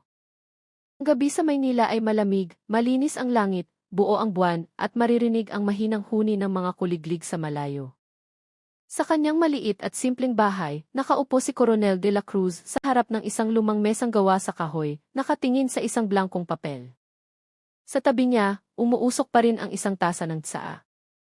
Katatapos lamang niyang basahin muli ang lahat ng mga tala na itinago niya sa loob ng maraming dekada ng kanyang serbisyo.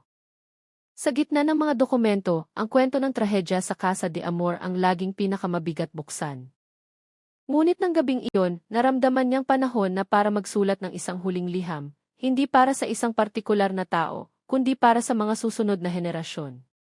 Huminga siya ng malalim at nagsimulang magsulat gamit ang kamay na nanginginig na dahil sa edad. Simple ngunit malalim ang kanyang unang isinulat. Isinulat niya na ang buhay ng tao ay hindi kailanman tuwid. Bawat puso ay tiyak na dulas na sa pag-ibig, naligaw sa galit, o nabulag sa sakit. Ngunit isinulat din niya na ang tunay na tao ay hindi ang hindi nagkakamali, kundi ang mailakas ng loob na harapin ang kanyang mga pagkakamali at matuto mula sa mga ito. Isinulat niya ang tungkol kina Isabel Reyes, Marco Villanueva, at Angela David, tatlong kaluluwang pinag-ugnay ng pag-ibig na naging pighati. Hindi niya sila isinulat para husgahan, kundi para ipaalala na ang pag-ibig ay isang biyaya na dapat alagaan ng isang malinis na puso.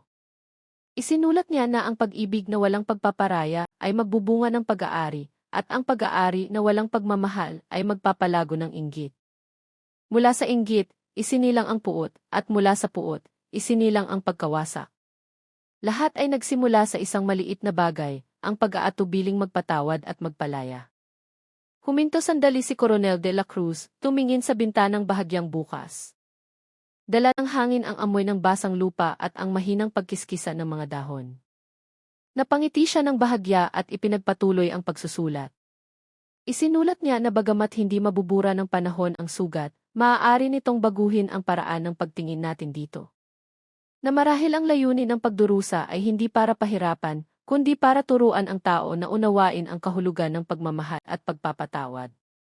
Isinulat niya na hindi kailanman magiging ganap na matanda ang isang tao, hanggat hindi niya natutunang magpatawad sa iba at, ang mas mahirap, ang magpatawad sa sarili. Sa susunod na pahina, isinulat niya ang tungkol sa tungkulin ng mga alagad ng batas. Sinabi niya na ang tunay na hustisya ay hindi lamang nasusukat sa parusang iginawad, kundi sa kakayahang makita ang pagkatao sa likod ng krimen. Isinulat niya na bawat kaso ay hindi lamang isang koleksyon ng ebidensya at mga batas, kundi isang kwento ng mga taong nadapa. Nag-iwan siya ng mensahe sa mga kabataang magpapatuloy sa kanyang tungkulin, huwag lamang maging matalas sa batas, kundi maging malumanay din sa puso. Dahil ang batas na walang habag ay magiging isang espadang sumusugat ng hindi nagpapagaling. Marahang tumiktak ang orasan sa dingding. Malapit ng maghating gabi. Huminga ng malalim si Coronel de la Cruz bago isulat ang huling talata. Isinulat niya na nakita na niya ang napakaraming kwento ng pag-ibig na nagtapos sa luha, ngunit marami ring kwento ng galit na naging pagpapatawad. Isinulat niya na mananatiling maganda ang mundong ito hanggat ang tao ay handang pangalagaan ang kabutihan sa loob ng kanilang sarili, gaano man ito kaliit. Isinulat niya na kung balang araw ay may makabasa ng liham na ito, umaasa siyang maiintindihan nila na ang buhay ay hindi kailangang maging perpekto, sapat na itong isabuhay ng may tapat na puso at mabuting intensyon. Matapos ang huling pangususap, inilapag niya ang panulat. Tiningnan niya ang liham na katatapos lang isulat at napangiti.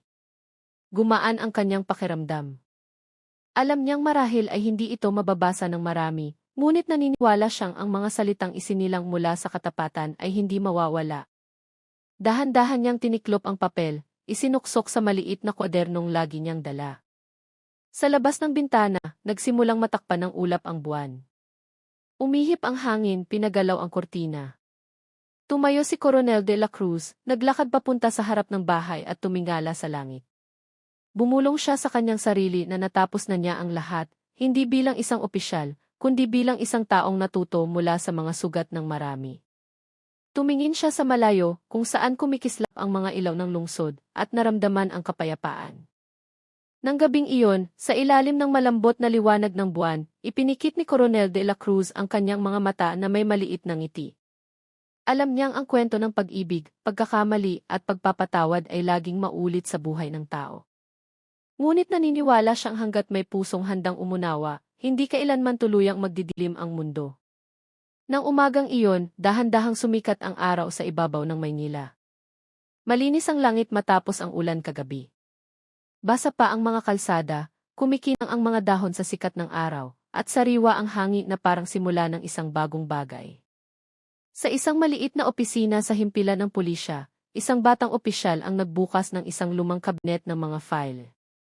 Sa loob, may mga bunto ng tala at isang sobre na naglalaman ng sulat kamay ni Coronel de la Cruz. Matagal na niyang naririnig ang pangalang iyon, ngunit ngayon lang siya naglakas loob na basahin ang liham na sinasabing huling pamana ng opisyal. Nang buksan niya ang sobre, sumingaw ang amoy ng lumang papel. Maayos at matatag ang sulat kamay ni De la Cruz, ngunit bawat letra ay may dalang kalumanayan. Ang liham ay naglalaman ng mga mensahe tungkol sa buhay, pag-ibig, at hustisya, tungkol sa kung paano dapat matutong magpatawad ang tao. Kahit hindi laging makatarungan ang mundo, dahan-dahang binasa ng batang opisyal, sinasapuso ang bawat pangungusap na tila nakikinig sa isang matalinong ama. Nang dumating sa huling pangungusap, namuo ang luha sa kanyang mga mata.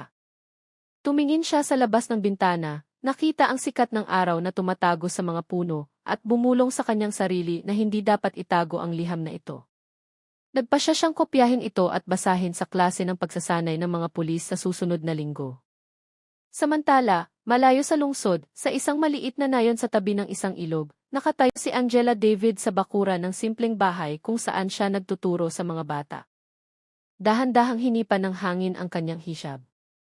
Sa kanyang mga kamay, may isang pumpo ng ilang-ilang na kapipitas lang niya. Eksaktong 3 taon na mula nang matanggap niya ang liham mula kay Marco. Bawat taon, inilalagay niya ang bulaklak sa tabi ng ilog, dahan-dahang pinapaanod habang nagdarasal. Hindi niya alam kung nasaan na si Marco ngayon, ngunit sa kanyang puso, sigurado siyang nagtatagpo pa rin ang kanilang mga dasal sa iisang langit. Ipinagdasal niya na patawarin ng Diyos ang kanilang mga kasalanan at na ang kanilang kwento ay maging aral sa maraming pusong naligaw ng pag-ibig. Si Marco mismo ay inilipat na sa isang piitan sa gawing hilaga. Hindi na siya bata. Nagsisimula ng mamuti ang kanyang buhok, ngunit kalmado ang kanyang mga mata. Siya ay naging isang taong hinihinga ng payo ng kapwa bilanggo. Tuwing hapon, nakaupo siya sa maliit na hardin ng bilangguan, nagsusulat sa isang kwaderno. Minsan tula, minsan dasal, minsan isinusulat lamang ang pangalan ni Isabel Reyes sa pagitan ng mga maikling pangusap tungkol sa pagsisisi at pag-asa. Hindi na niya tinatawag ang sarili na isang nagkasala, kundi isang taong nagbabayad sala. Naniniwala siyang hanggat buhay ang isang tao, nagbibigay pa rin ang Diyos ng pagkakataong magbago. Sa kanyang puso, ang pag-ibig kay Isabel ay naging isang tahimik na dasal, hindi na galit. Sa Maynila, ang mga magulang ni Isabel Reyes ay nabubuhay na ngayon sa kapayapaan ng kanilang katandaan. Tinanggap na nila ang katotohanan ng may maluwag na puso. Tuwing kabilugan ng buwan, pumupunta sila sa puntod ng kanilang anak, may dalang mga kandila at puting bulaklak.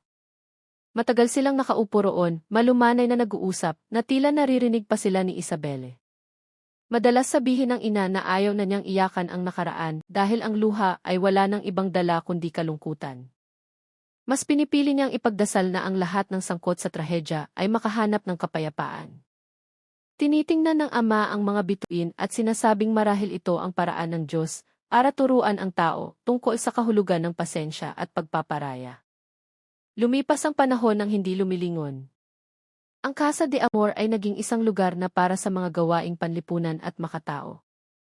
Sa dingding malapit sa pasukan, may isang maliit na plekeng nakasulat ang mga salita ni Coronel de la Cruz bago siya pumanaw.